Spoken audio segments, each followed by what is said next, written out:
आया कि नैनावती जो थी, जो मैनावती जो थी,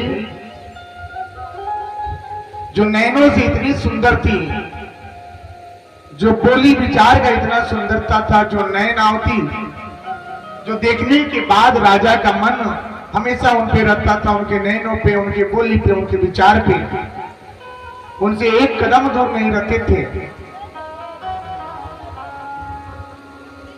एक दिन का समय आया कि मैनावती इस दुनिया से चल बसी। ये बात राजा जब जाने, उनके जो सेवक थे उन्होंने बोला कि महाराज अब आप विलाप ना करें, अब इनको अंतिम संस्कार किया जाए। राजा बोले क्या? साहूकार जो थे, साहूकार यानी कि धनवान व्यक्ति, राजा से कम नहीं, उन्होंने बोले क्या कि नहीं, इसे दाह संस्कार नहीं होगा, इन्होंने जो बोला है वैसा ही होगा। राजा ने एक जगह पे चारों तरफ से दीवार कर दिए, बीच में उनको बैठा दिया गया। उसके बाद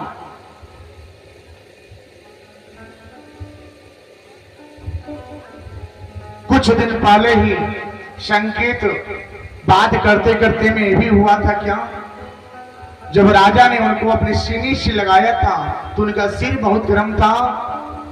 उस राज दरबार से वैद्य को बुलाया गया। वैद्य ने बोला कि महाराज आप क्या हैं? आप पिता बनने वाले हैं। अब राजा का मन प्रफुल्लित हो गया और अपने जो गले का जो मोती की माला थी अब उस वैद्य को दे दिए, क्योंकि उन्होंने खुशखबरी सुनाया था। नगर में खूब धूमधाम से निष्ठान बटने लगे कि राजा के घर पे अब संतान की प्राप्ति होने वाला है।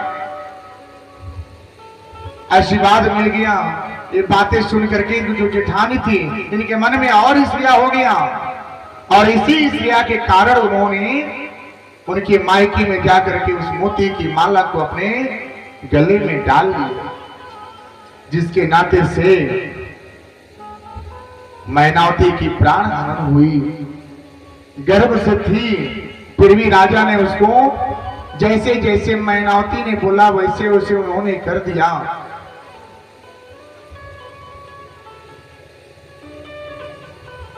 करने के बाद कुछ दिन व्यतीत होता है, राजा उस महल के इर्द गिर्द घूमते रहते हैं, उनके प्रेम में डूबे रहते हैं, याद करते हैं, एक एक पल याद आता है, एक एक समय याद आता है।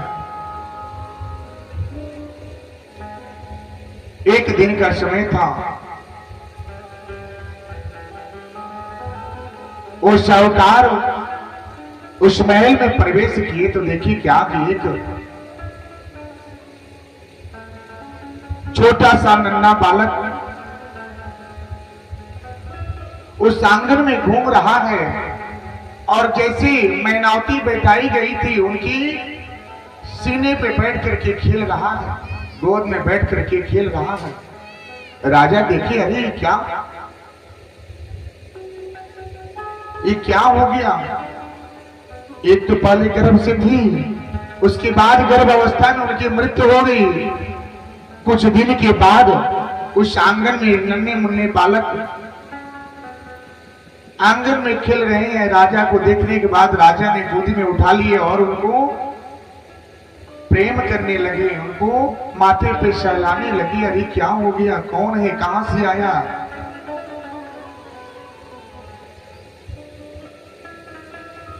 प्रतिरोज नित्य प्रतिदिन की बात है। राजा बोले कि अगर यहां से लेके जाएंगे तो नगर वाले क्या सोचेंगे।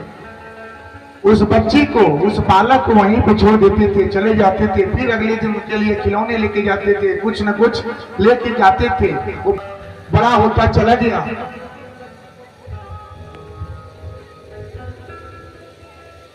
एक दिन का समय आया, वो बालक ने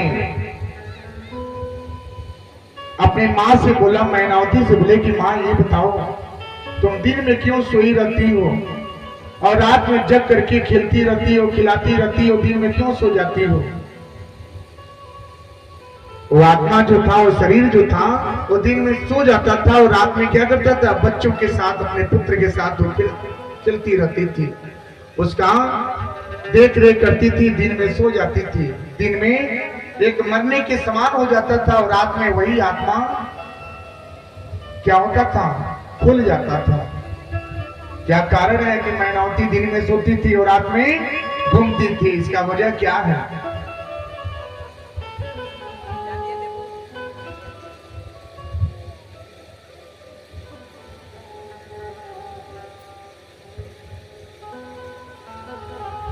भगवान जी की कृपा इतना अपरंपार है, जिस पे हो जाए ना उसका तो कल्याण हो जाए, जीवन कृत हो जाए। उन्होंने नरसिंह अवतार में जब खम्मा पार करके जब भक्त प्रहलाद को अपना रूप दिखाए, तो सोचिए भगवान किस रूप में नहीं है। आपके पास भी है, जिस तरह से दूध होता है ना, दिखता तो नहीं है, जिस तरह से दूध में घी छिपा रहता है, उसी तरह से सृष्टि में भगवान कण-कण में छिपे हैं, कण-कण में बसे हैं। बस ढूंढने की आस लगी रहती है। जिस तरह से दूध से घी निकाल लेते हैं, उसी तरह से इस संसार में अपने शरीर से अपने भक्ति करके भगवान जी को पा सकते हैं।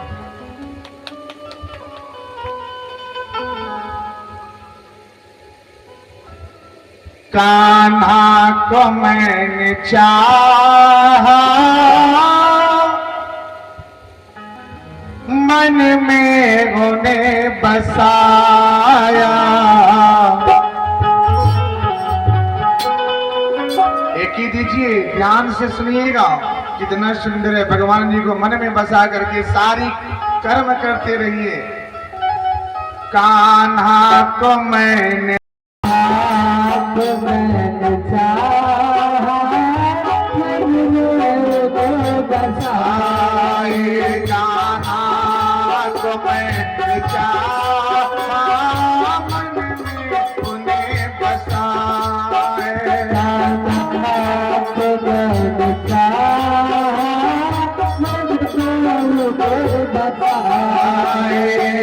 जितना मैंने चाहा, जितना मैंने चाहा, उतना याद आया। ना तो मैंने चाहा, मन में उन्हें बसाए।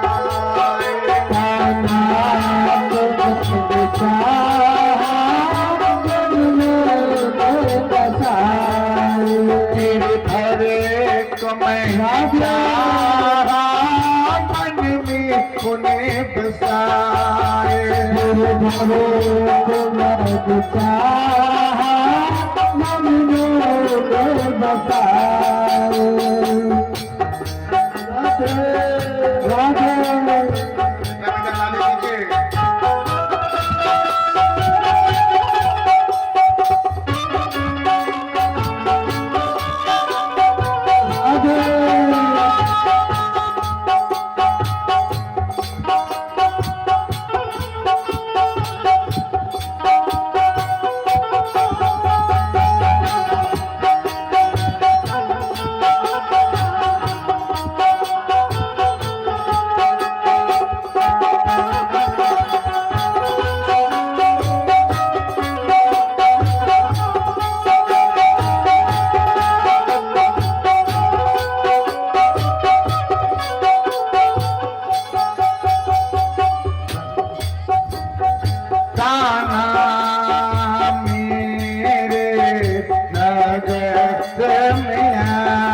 जितना मैंने चढ़ाया, जितना मैंने चढ़ाया, उतना याद आएगा।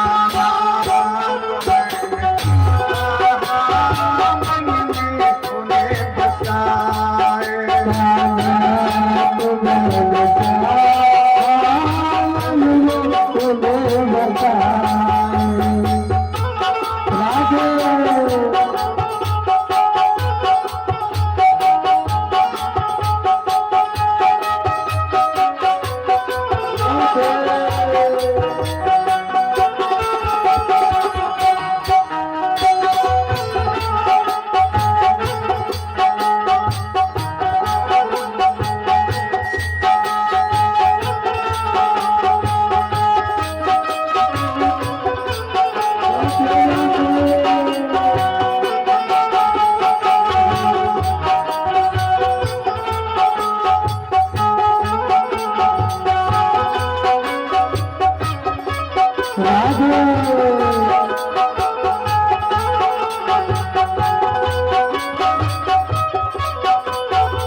बात सुन लो, बात सुन लो,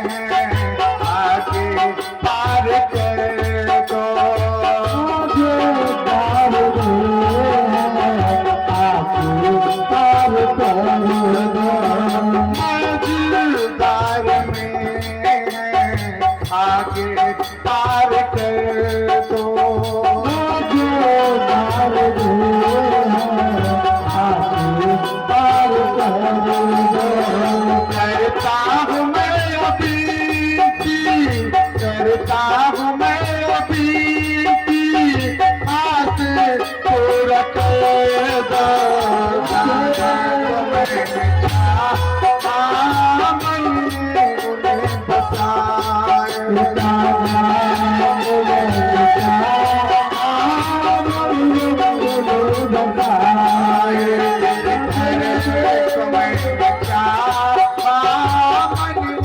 उन्हें बसाए,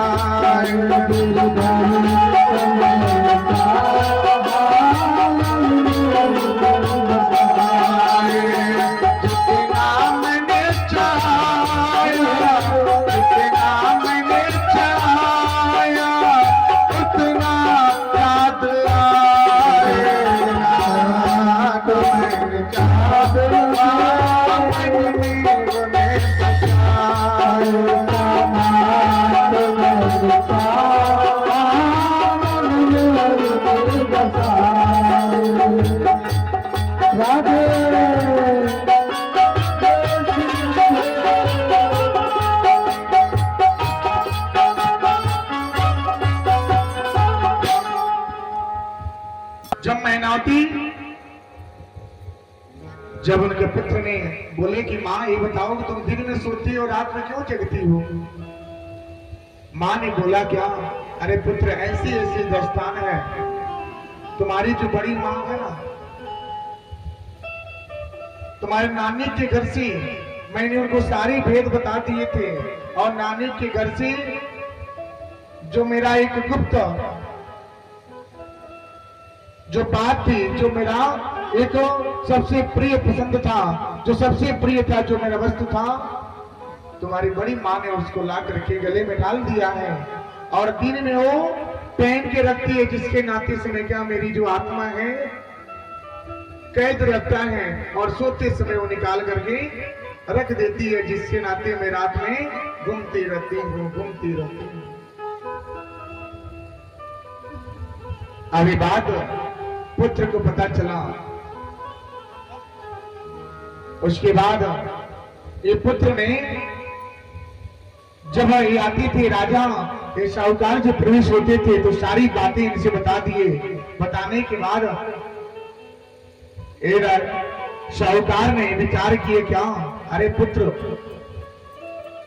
एक कार्य करते हैं, हम तुमको लेकर के चलते हैं, लेके जाने के बाद एक योजना बनाते हैं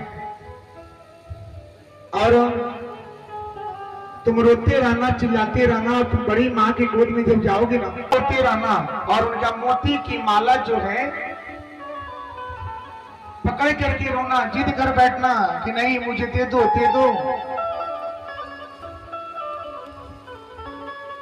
इस सब साहूकार ने अपने पुत्र को सिखला दिए। सिखलाने के बाद ऐसा ही हुआ, वो पुत्र को लेकर के राजमहल से पहुंचे और बोले, क्या अब इनकी जो पत्नी थी उन्होंने इस पुत्र को गोद में ले लिए, और पुत्र मान नहीं रहा था, चिल्ला रहा था, रो रहा था, और रोते रोते अपनी वो बड़ी माँ की जो मोती की माला जो पहनी थी उसको पकड़ लिए और बोले कि हमको यही दे दो, यही दे दो।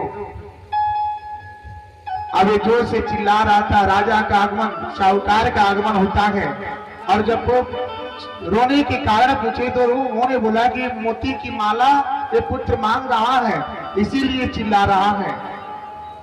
साहूकार बोले, काम करो, इसे निकाल के दे दो ना, इसके जिद के आगे मोती की माला कौन सी चीज है। अब रानी को समझ में नहीं आया, समझ नहीं पाई, ये बातें मस्तिष्क में नहीं गया। उन्होंने उस मोती की माला को निकाल करके उस बालक को दे दिए, और राजा उसको मनाते मनाते और सीधे उस महल के पास लेकर के आए और मोती की माला उस मैनावती के गले में डाल दिए, जिसके नाते से उसकी प्राण उसको वापस मिल गई। जब वापस मिल गया तो राजा ने उस मैनावती के साथ महल में लेकर के आए, और महल में लेकर के आए, पूरे राजपाट जो जीवन व्यतीत किए, और जो बड़ी थी, जो बड़ी उनकी बहुत पत्नी थी, उन्होंने उसको क्या किए, दंड दिए। क्या कि ये बताओ, अगर किसी कैद को, किसी स्त्री को अगर कैद खाने में डाल दिया जाए, अगर जिंदा स्त्री है कैद खाने में डाल दें, उसके सामने आहार नहीं दिया जाए, पूरे जल की व्यवस्था न दिया जाए तो कैसी रहेगी। वो बोलेगी नहीं, तड़फड़ा के अपनी जान दे देगी। उन्होंने बोला कि ऐसा ही होगा। अब राजा ने उन्हें दंड दे दिए, क्या कि ऐसे ही कैद खाने बना दिए। बनाने के बाद वहां पे खूब अच्छे अच्छे भोजन पकवान सब दे दिए, और उस कैद खाने में जो उनकी बड़ी जो पत्नी थी उसी में कैद खाने में रख दिए। बोले कि तुम्हारा जीवन इसी में व्यतीत होगा, क्योंकि तुमने एक स्त्री होकर के दूसरी स्त्री का दुख को नहीं जाना है। तो अपनी बात जो है क्या करना चाहिए, मन में रखना चाहिए, और अपने पति से बताना चाहिए। स्त्री और पत्नी, पति और पत्नी का रिश्ता ऐसा ही होना चाहिए। अब आत्मदेव और कुंडली ये पति पत्नी होते हैं, लेकिन इनके पास भी संतान नहीं है। संतान की प्राप्ति करने के लिए आत्मदेव अब क्या किए, अब दूर जाते हैं, क्योंकि इनकी पत्नी जो है ताड़ती है, बोलती है, डांटती है, चिल्लाती है, क्या कि दिन भर तुम कहाँ रहते हो, तुम्हें चिंता नहीं है पुत्र की। राजे तो दिन भर भटकते रहते हैं। आत्मदेव जाते हैं, आत्मदेव अब चले जाते हैं जीवन की अंत करने के लिए। जैसे जाते हैं, रास्ते में एक संत महात्मा मिलते हैं। मिलने के बाद उन्होंने बोला कि महाराज हमें कोई ऐसा वरदान दीजिए कि हमें भी संतान की क्या हो, प्राप्ति हो। अब इनके मन में विचार आता है,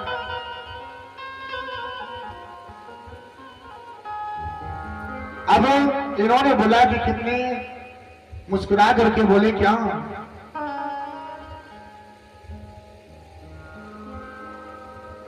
मुस्कुरा करके बोले कि कितनी अच्छी बात आपने बोला है, मेरे पास संतान नहीं है, मेरे पास 4 पुत्र हैं, और 4 पुत्र होने के नाते मैं आगे जीवन अपने जंगल में क्या करें, इस जंगल में व्यतीत कर रहा हूं। मेरे पास 4 पुत्र हैं, तुम्हारे पास संतान नहीं है। तुम्हारा जीवन तो अच्छा है, क्योंकि तुम्हें परमात्मा ने स्वतः अपने पास बुलाने के लिए मार्ग दे रहा है कि क्या राधे कृष्ण का नाम जपिए और क्या करें, शरणागति की मार्ग को अपनाए, इस मोह में मत पड़े।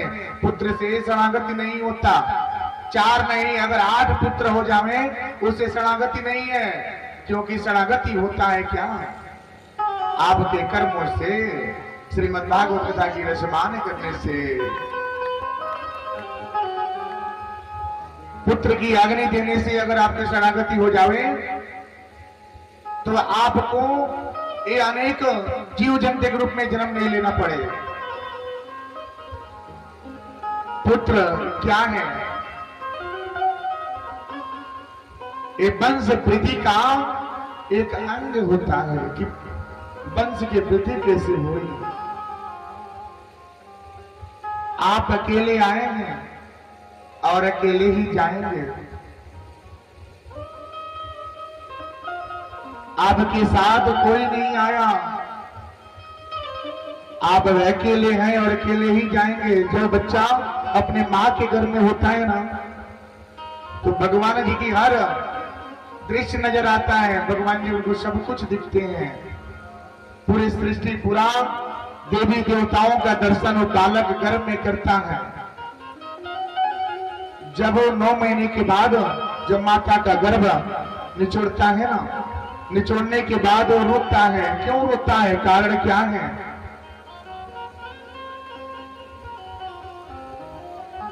ऐसी ये प्रीत दृश्य देखी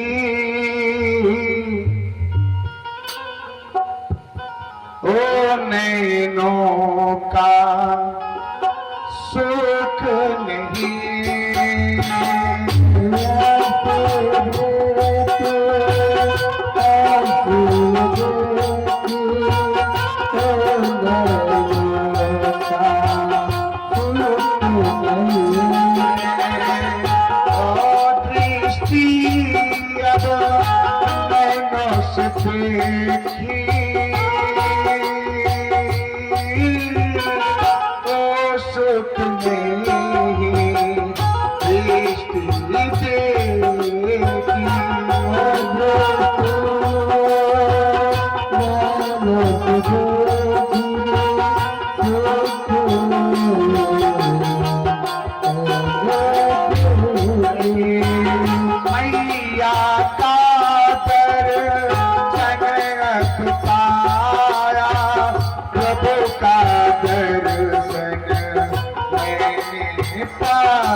लेता है तो माँ के घर में सब देवी देवताओं का दर्शन पाता है, क्योंकि रक्षा वही करते हैं,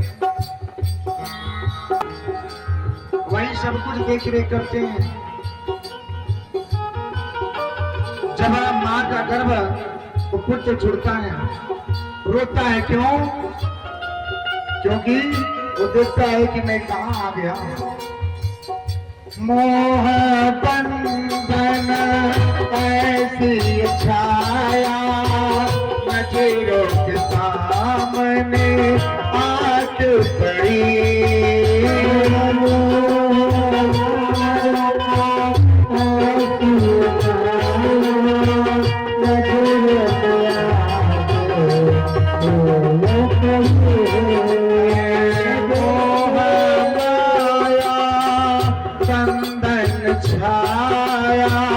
नजरों के सामने आके पड़ी,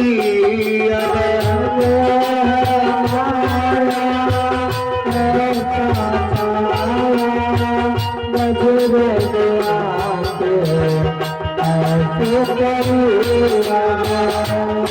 चिल्लाता है, रोता है, क्यों? क्योंकि एक व्यक्ति जब गुजरता है ना, जब कोई अगर परिजन की जब हमको छोड़ के जाता है, कोई परिजन अपने परिवार से छोड़ के जावे ना, तो आप ये मत सोचे कि आज ही उसका जन्म होगा ना। उसका जन्म लेने में 3 दिन, 1.25 महीने, 3 महीने, 1 साल, किसी को तो 10 साल लग जाता है। कैसे?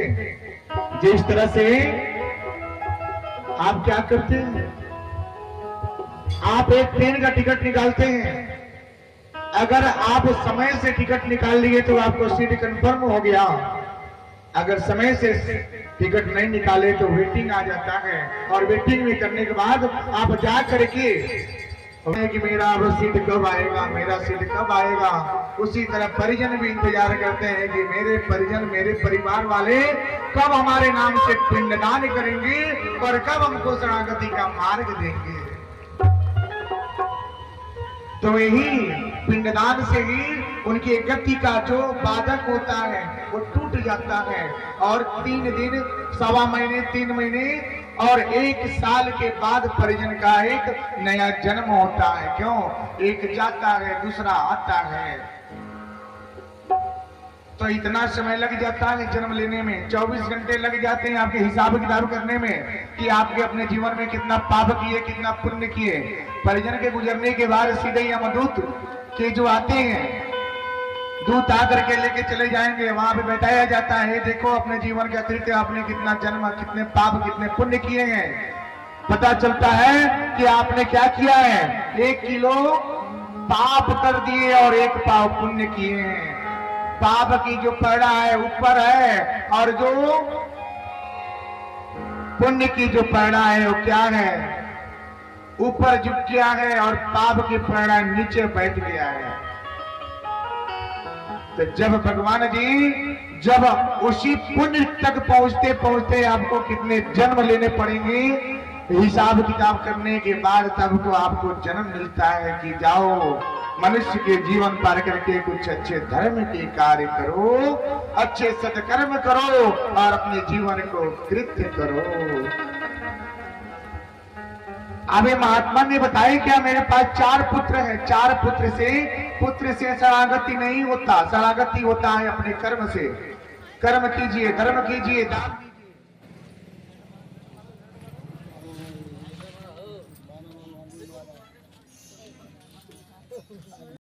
दान दीजिए, धर्म कीजिए, भगवान जी के नाम से स्तुति, वंदन, पूजा, जप तब करते रहिए। यही तो जरिया है आपको शरणागति के मार्ग तक लेके जाने का।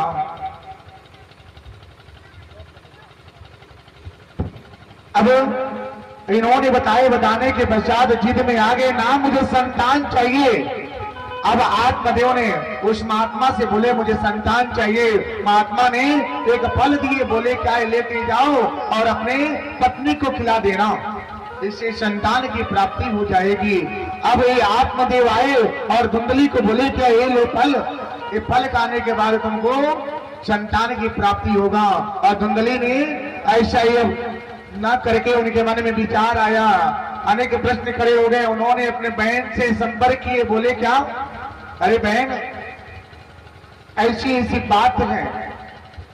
उन्होंने बोला कि ना ना ऐसा मत कीजिए, हो सकता है क्या कि आपके पति देव आपको अपने बस में करने के लिए खिला रहे हैं। ऐसा होता है ना जी, अगर पति देव कुछ पति पत्नी के विवाद हो जावे, अगर पति प्रेम से कुछ अगर बाजार से अच्छे से अगर खूब अच्छा क्या करें, चलिए माना कि जिलेबी लेके आते हैं और बोले क्या 30 दिन अगर डांटे और 1 दिन अगर प्रेम से आपको बोले कि ये लीजिए आपके लिए मैंने लेकर आया है, पत्नी बोलती है कि कुछ ना कुछ है, 30 दिन विवाद करती, हो सकता है कुछ इसमें बना करके लाए हैं कि शांत बैठेगी, शांत बैठेगी, सोच बदल जाता है।